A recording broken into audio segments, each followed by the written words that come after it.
वाहिगुरू जी का खालसा वाहिगुरू जी की फतेह। अस्सलाम वालेकुम।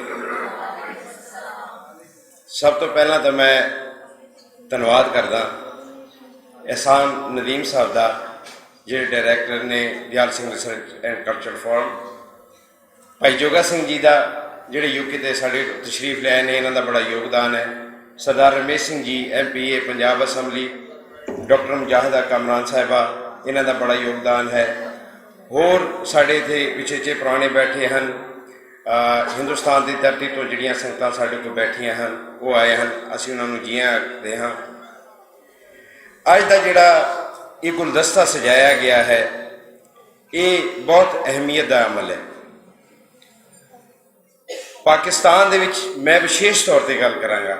मैनूं हिंदुस्तान की, क्योंकि असीं वसनीक हाँ पाकिस्तान के, साडी जंपल ननकाना साहब की है और असी इत्थे लाहौर के रहने वाले हाँ।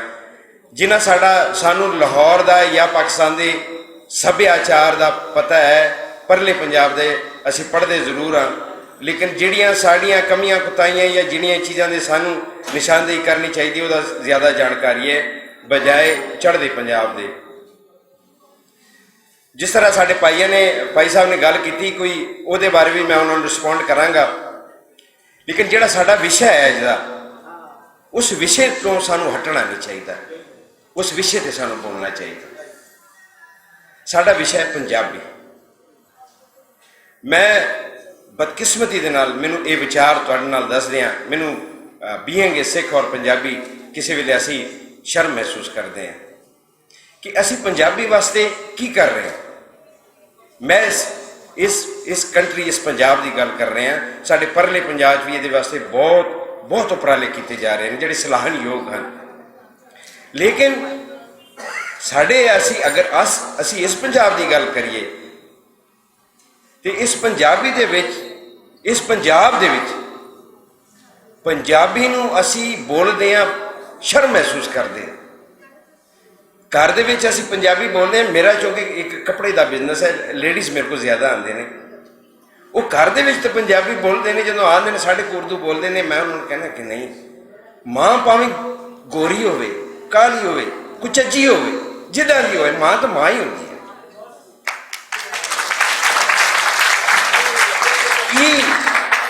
साढ़े देखो, साढ़े कोल साड़ी माँ बैठी होवे, माँ अपने पुत्र नूं पैदा कर दिए, उन्होंने जन्म देंदी है, उन्होंने भाल दिए, भरोसदी है कि जदों असी किसी स्टेटस से चले जाने हैं, किसी उच्चे मुकाम से चले जाने हैं, कि असी अपनी माँ का जिहड़ा इंट्रोडक्शन है वो नहीं करा सकते, कराना चाहिए। पंजाबी जिहड़ी है ये साडी माँ है। देखो जिहड़े गूंगे ने ना, जिहड़े बोल नहीं सकते, जिहड़े गूंगे ने जदों बोल नहीं सकते, उस आपस च जदों गल्लां करते हैं ना, जबान ना होने के बावजूद वो अपनी जिहड़ी गल है वो दूसरे को बड़ी अच्छी तरीके नाल, साडे जबान होने के बावजूद वो इस दूसरे को बड़ी चंगी तरह समझा लेंदे हैं। ये जबान जिहड़ी है साडे कोल है, ये पंजाबी। देखो अगर असीं सिख मत की गल करांगे तो ये गुरु नानक पातशाह, देखो सिख जदों अपने धर्म को समझण वास्ते, जदों तक वो पंजाबी, वो भावें शाहमुखी भी है, गुरमुखी होवे, शाहमुखी होवे, जिन्नी देर तक सिख पंजाबी नूं समझेगा नहीं, पढ़ेगा नहीं, वो अपने धर्म नूं समझ ही नहीं सकता, जिहड़ी बुनियादी चीज़ है। और मैं कभी किसी वेले माण भी महसूस करदा, जिहड़े साडे जोगा सिंह बैठे ने यूके कैनेडा, जदों साडे को लोग आते हैं ना, जिहड़े साडे इत्थों पाकिस्तान तो आबाद होए ने कैनेडा अमरीका, वो जदों जिहड़ी पंजाबी बोलते हैं ना, फट असीं समझते हैं कि तुसीं कित्थों आए हो। कहते असीं कनेडा रहंदे हैं, इकट्ठे रहंदे हैं, साडी पंजाबी उन्हां वर्गी हो गई। मैं बड़े बड़े स्कॉलरां नूं सुनिया, बड़े बड़े विद्वानां नूं मैं सुनिया, उन्होंने इंग्लिश दे विच वड्डियां डिग्रियां वालियां नूं मैं सुनिया, लेकिन वो पंजाबी च गल पसंद करते हैं। तुसीं ये अक्सर देखा होएगा। सानू माण है कि पंजाबी नूं सिखां ने किसी हद तक जिंदा रखा है। बेशक ये खिलाफ साजिशां बहुत ने, वो साजिशां केंद्र सरकारों तो होंदियां हैं या किसी पासों होंदियां ने, लेकिन जदों सिखां की मैं गल करांगा, जदों तुहानूं दो सिख मिलणगे ਤੇ ਚਾਰ ਬੰਦੇ ਭਾਵੇਂ ਆਪਸ ਵਿੱਚ ਹਿੰਦੀ ਗੱਲ ਕਰ ਰਹੇ ਹੋਣ, ਉਰਦੂ 'ਚ ਗੱਲ ਕਰ ਰਹੇ ਹੋਣ, ਸਾਨੂੰ ਦੇਖ ਕੇ ਪੰਜਾਬੀ 'ਚ ਗੱਲ ਕਰਨਗੇ। ਉਹਦੇ ਪਿੱਛੇ ਇੱਕ ਸਾਡਾ ਉਪਰਾਲਾ ਹੈ ਕਿ ਅਸੀਂ ਪੰਜਾਬੀ ਨੂੰ, ਭਾਵੇਂ ਉਹ ਕੈਨੇਡਾ ਚਲੇ ਜਾਣ, ਅਮਰੀਕਾ ਚਲੇ ਜਾਣ, ਅਸੀਂ ਪੰਜਾਬੀ ਨੂੰ ਬੋਲਣ ਲੱਗਿਆਂ ਫਖਰ ਮਹਿਸੂਸ ਕਰਦੇ ਹਾਂ, ਅਸੀਂ ਸ਼ਰਮ ਮਹਿਸੂਸ ਨਹੀਂ ਕਰਦੇ। ਜਿਹੜੀਆਂ ਮੇਰੀਆਂ ਬੇਟੀਆਂ ਬੈਠੀਆਂ ਨੇ, ਮੇਰੀਆਂ ਭੈਣਾਂ ਬੈਠੀਆਂ ਨੇ, ਮਾਤਾਵਾਂ ਬੈਠੀਆਂ ਨੇ, ਵੇਲੇ ਦੀ ਜ਼ਰੂਰਤ ਹੈ। ਸ਼ਾਇਦ ਪਹਿਲੇ ਕਦੀ ਇੰਨੀ ਲੋੜ ਨਹੀਂ ਸੀ ਜਿਹੜੀ ਅੱਜ ਲੋੜ ਹੈ। ਦੇਖੋ, ਜਿਹੜੀ ਪਹਿਲੀ ਤੁਹਾਡੀ ਸਕੂਲਿੰਗ ਹੈ ਨਾ, ਉਹ ਤੁਹਾਡੀ ਮਾਂ ਦੀ ਗੋਦ ਹੈ। ਅੱਜ ਕੱਲ੍ਹ ਸਾਡੇ ਸਕੂਲਾਂ ਦੇ ਵਿੱਚ ਬੱਚੇ ਪੜ੍ਹਦੇ ਹਨ, ਉਹਨਾਂ ਨੂੰ ਕਿਹਾ ਜਾਂਦਾ ਕਿ ਤੁਸੀਂ ਸਕੂਲ ਦੇ ਵਿੱਚ ਪੰਜਾਬੀ ਨਹੀਂ ਬੋਲਣੀ, ਤੁਸੀਂ ਇੰਗਲਿਸ਼ ਮੀਡੀਅਮ ਸਕੂਲ ਹੈ, ਪੰਜਾਬੀ ਨਹੀਂ ਬੋਲਣੀ, ਉਰਦੂ ਮੀਡੀਅਮ ਸਕੂਲ ਹੈ, ਪੰਜਾਬੀ ਨਹੀਂ ਬੋਲਣੀ। ਔਰ ਘਰਾਂ ਦੇ ਵਿੱਚ ਅਸੀਂ ਆਪਣੇ ਬੱਚਿਆਂ ਨਾਲ ਪੰਜਾਬੀ ਨਹੀਂ ਬੋਲਦੇ। ਕਿਤੇ ਪੰਜਾਬੀ ਗੱਲ ਕਰੀਏ ਤੇ ਉਹ ਸ਼ਰਮ ਮਹਿਸੂਸ ਕਰਦੇ ਨੇ ਕਿ ਇਹ ਕੀ ਸਮਝਣਗੇ, ਪੇਂਡੂ ਨੇ, ਇਹ ਕਿਸੇ ਛੋਟੇ ਇਲਾਕੇ ਤੋਂ ਆਏ ਨੇ। ਐਸਾ ਨਹੀਂ ਹੋਣਾ ਚਾਹੀਦਾ। ਜਿਹੜਾ ਮੈਂ ਪਹਿਲੇ ਕਿਹਾ, ਮਾਂ ਮਾਂ ਹੀ ਹੁੰਦੀ ਹੈ। ਫਿਰ ਇਸ ਧਰਤੀ ਨੇ ਜਿਹੜੇ ਯੋਧਾ ਪੈਦਾ ਕੀਤੇ ਨੇ, ਯੋਧੇ ਪੈਦਾ ਕੀਤੇ ਨੇ, ਆਗੂ ਪੈਦਾ ਕੀਤੇ ਨੇ, ਸਾਧੂ ਸੰਤ ਪੈਦਾ ਕੀਤੇ ਨੇ। ਦੇਖੋ, ਇਹ ਪੰਜ ਦਰਿਆਵਾਂ ਦੀ ਧਰਤੀ ਹੈ। ਇੱਥੇ ਗੁਰੂ ਨਾਨਕ ਪਾਤਸ਼ਾਹ ਦਾ ਪ੍ਰਕਾਸ਼ ਹੋਇਆ, ਇੱਥੇ ਸਾਈਂ ਮੀਆਂ ਮੀਰ ਦਾ ਜਨਮ ਹੈ, ਬਾਬਾ ਫਰੀਦ ਸਾਹਿਬ ਦਾ ਹੈ, ਜਿਹੜੇ ਦਾਤਾ ਸਾਹਿਬ ਦੇ ਰਹਿਮਤੁल्लाह ਅਲੈਹ ਨੇ, ਇਹਨਾਂ ਦਾ ਇੱਥੇ ਦਰਬਾਰ ਹੈ। ਤੁਸੀਂ ਅਗਰ ਦੇਖੋਗੇ ਗੁਰੂ ਰਾਮਦਾਸ ਸਾਹਿਬ ਜੀ ਦਾ ਪ੍ਰਕਾਸ਼ ਹੈ। ਇਹ ਧਰਤੀ ਭਾਗਾਂ ਵਾਲੀ ਹੈ, ਕਰਮਾਂ ਵਾਲੀ ਹੈ। ਇਸ ਧਰਤੀ ਦਾ ਮਾਣ ਸਨਮਾਨ ਅਸੀਂ ਬਰਕਰਾਰ ਰੱਖਣਾ ਹੈ। ਜਿਹੜੀਆਂ ਇਹ ਮੇਰੀਆਂ ਭੈਣਾਂ ਬੈਠੀਆਂ ਹਨ, ਸਾਡੇ ਨਾਲੋਂ ਜ਼ਿਆਦਾ ਜ਼ਿੰਮੇਵਾਰੀ ਤੁਹਾਡੀ ਹੈ। ਤੁਸੀਂ ਆਪਣੇ ਬੱਚਿਆਂ ਨਾਲ ਘਰ ਪੰਜਾਬੀ ਬੋਲੋ, ਪੰਜਾਬੀ ਪੜ੍ਹੋ, ਪੰਜਾਬੀ ਲਿਖੋ। ਮੈਨੂੰ ਬੜੀ ਖੁਸ਼ੀ ਹੈ ਕਿ ਸਾਡੇ ਜਿਹੜੇ ਵੰਡ ਤੋਂ ਪਹਿਲੇ ਜਿਹੜੀ ਗੁਰਮੁਖੀ ਰਸਮੁਲ ਖਤ ਹੈ, ਜਿਹੜੀ ਗੁਰਮੁਖੀ ਹੈ, ਜਿਹੜੀ ਪਹਿਲੇ ਕਿਸੇ ਵੇਲੇ ਪੰਜਾਬੀ ਸਕੂਲਾਂ ਵਿੱਚ ਪੜ੍ਹਾਈ ਜਾਂਦੀ ਸੀ, ਹੁਣ ਫਿਰ ਤੋਂ ਯੂਨੀਵਰਸਿਟੀਆਂ ਦੇ ਵਿੱਚ, ਕਾਲਜਾਂ ਦੇ ਵਿੱਚ ਪੰਜਾਬੀ ਪੜ੍ਹਾਈ ਜਾਂਦੀ ਹੈ। ਤੋ ਮੈਨੂੰ ਮਾਣ ਹੈ। ਜਿਸੇ ਤਰ੍ਹਾਂ ਹਿੰਦੁਸਤਾਨ ਦੇ ਵਿੱਚ ਹੁਣ ਇੱਕ ਸਾਜ਼ਿਸ਼ ਦੇ ਤਹਿਤ ਬਿਹਾਰੀਆਂ ਨੂੰ ਆਬਾਦ ਕੀਤਾ ਜਾ ਰਿਹਾ ਪੰਜਾਬ ਦੇ ਵਿੱਚ। ਦੇਖੋ, ਜਿਹੜਾ ਬਿਹਾਰੀ ਆਏਗਾ ਨਾ, ਉਹ ਪੰਜਾਬੀ ਨੂੰ ਨਹੀਂ ਪ੍ਰਮੋਟ ਕਰੇਗਾ, ਉਹ ਹਿੰਦੀ ਨੂੰ ਪ੍ਰਮੋਟ ਕਰੇਗਾ। ਤਾਂ ਮੈਂ ਕਹਿੰਦਾ ਕਿ ਜਿਹੜੇ ਪਰਲੇ ਪੰਜਾਬ ਤੋਂ ਵੀ ਸਾਡੇ ਭਾਈ ਆਏ ਨੇ, ਸਾਡਾ ਬੜਾ ਉਹਨਾਂ ਦਾ ਯੋਗਦਾਨ ਹੈ ਇਸ ਧਰਤੀ ਇਸ ਭਾਸ਼ਾ ਵਾਸਤੇ। ਤੇ ਸਾਡਾ ਲੇਕਿਨ ਮੈਂ ਆਪਣੀ ਸਰਕਾਰ ਪ੍ਰਤੀ ਇਹ ਜ਼ਰੂਰ ਕਹਾਂਗਾ ਕਿ ਜੋ ਸਾਡਾ ਸੱਭਿਆਚਾਰ ਹੈ, ਜੋ ਸਾਡਾ ਵਿਰਸਾ ਹੈ, ਜਿਹੜੇ ਸਾਡੇ ਸਿਧਾਂਤ ਨੇ, ਉਹ ਅਗਰ ਸਰਕਾਰ ਰਾਹੀਂ, ਜਿਹੜੀ ਪਾਕਿਸਤਾਨ ਦੀ ਸਰਕਾਰ ਹੈ, ਉਹਨੂੰ ਨਿਭਾਉਣ ਵਾਸਤੇ ਸਾਡੇ ਵਾਸਤੇ ਕੋਈ ਰੁਕਾਵਟ ਨਹੀਂ ਹੈ। ਜਿਸ ਤਰ੍ਹਾਂ ਭਾਈ ਸਾਹਿਬ ਨੇ ਕਿਹਾ, ਕਰਤਾਰਪੁਰ ਸਾਹਿਬ ਦਾ ਲਾਂਘਾ ਖੋਲ੍ਹਿਆ, ਸਾਡੇ ਗੁਰਧਾਮਾਂ ਦੀ ਜਿਹੜੀ ਦੇਖਭਾਲ ਚੱਲ ਰਹੀ ਹੈ, ਪਾਕਿਸਤਾਨ ਸਰਕਾਰ ਨੇ, ਸਾਡੇ ਇਦਾਰਿਆਂ ਨੇ, ਸਾਡੇ ਡਿਪਾਰਟਮੈਂਟਸ ਨੇ ਹਮੇਸ਼ਾ, ਇਹ ਤਾਂ ਇੱਕ ਭਾਸ਼ਾ ਦੀ ਗੱਲ ਹੋ ਰਹੀ ਹੈ। ਦੇਖੋ, ਕੁਝ ਸਾਡੇ ਧਾਰਮਿਕ ਸਿਧਾਂਤ ਨੇ, ਜਿਹੜੇ ਮੁੱਢਲੇ ਸਿਧਾਂਤ ਨੇ, ਜਿਹੜੇ ਅਕਾਇਦ ਨੇ, ਜਿਹੜੇ ਤੁਹਾਡੇ ਧਾਰਮਿਕ ਅਕੀਦੇ ਨੇ, ਉਹਨੂੰ ਪਾਲਣ ਵਾਸਤੇ ਸਰਕਾਰ ਦਾ ਸਹਿਯੋਗ, ਉਹਦਾ ਕੰਧ ਪਿੱਛੇ ਖਲੋਣਾ ਜ਼ਰੂਰੀ ਹੈ।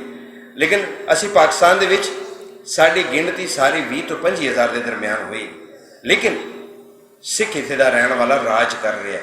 ਇੱਥੋਂ ਦਾ ਸਿੱਖ, ਦੇਖੋ, ਸਾਡੇ ਦੇ ਵਿੱਚ ਇਹ ਬੱਚਿਆਂ ਨੂੰ ਮੈਂ ਦੱਸਣਾ ਚਾਹੁੰਦਾ ਕਿ ਸਾਡੇ ਦੇ ਵਿੱਚ ਰੋਮਾਂ ਦੀ ਬੇਅਦਬੀ, ਕੇਸ ਕਤਲ ਕਰਨੇ, ਕੇਸ ਕਟਾਣੇ ਮਨਾ ਹੈ। ਲੇਕਿਨ ਮੈਂ ਬਦਕਿਸਮਤੀ ਨਾਲ ਕਹਿ ਰਿਹਾ ਕਿ ਪਰਲੇ ਪੰਜਾਬ ਦੇ ਵਿੱਚ ਸਾਡੀ 70 ਤੋਂ 80% ਜਿਹੜੀ ਨਿਊ ਜਨਰੇਸ਼ਨ ਹੈ, ਉਹ ਕਟਿੰਗ ਕਰਾ ਰਹੀ ਹੈ।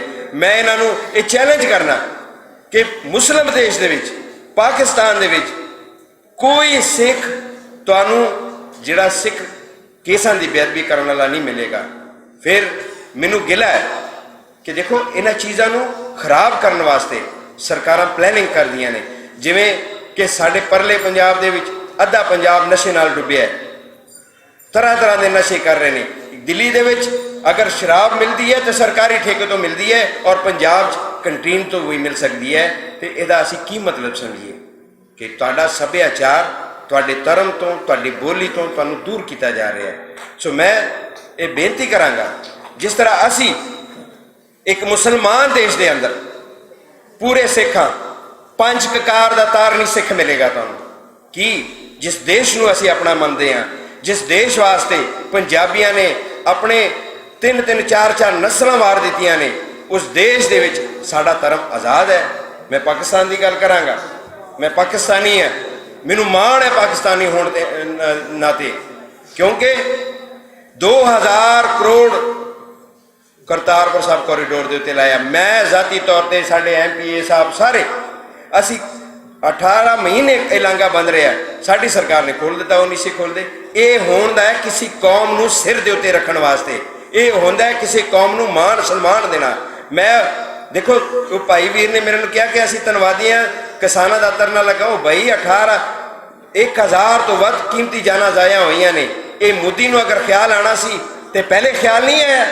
1000 बंदे मरवा के शहीद करा के अगर ये धरना चुकाया गया तो की ये शहादत सिख कौम के नसीबों में लिखियां हैं। जिहड़ी भी साडी मंग है वो उदों ही पूरी होंदी है कि जदों साडे बीबियां बच्चों दी शहादत होण, साडे बंदियां दी शहादत होण। तो इस तरह नहीं होना चाहिए। सरकारां माँ बाप की तरह होंदियां ने, रियासत माँ की तरह होंदी है, वो अपने बच्चों का ख्याल रखती है। सो मैं एक बार फिर, मैं समा ज़्यादा लै गया, मैं एक बार फिर जिहड़े तुसीं ये बच्चे पढ़ रहे हो, जिहड़े प्रिंसीपल्स ने, टीचर्स ने पढ़ा रहे हैं, साड़ी सब तो वड्डी जिम्मेवारी है कि असी अपने बच्चों को पंजाबी लिखाइए, लिखनी सिखाइए, उन्होंने पंजाबी बोलीए। देखो जिनी देर तक असी अपने बच्चों नाल अपनी भाषा दे विच गल नहीं करांगे और अपना सभ्याचार, क्योंकि हुण वक्त ऐसा आ गया, मोबाइल का दौर आ गया, जिहड़े मेले लगते सन, मैच होंदे सन, लोग बोड़ते किक्कर दे दरख्तां थले बह के एक दूसरे नाल विचार जिहड़े सांझे करते सन, वो चीज़ां हुण नहीं रही। लेकिन असी अपने अपने तौर पर अपने कौम वास्ते, अपने बच्चों वास्ते, अपने आने वाले नस्ल वास्ते, अपनी पनीरी वास्ते ऐसे पूरने पाइए कि साडा जिहड़ा रहन सहन है ये साधुओं की धरती है, भगतों की धरती है, भागां वाली कर्मां वाली धरती है।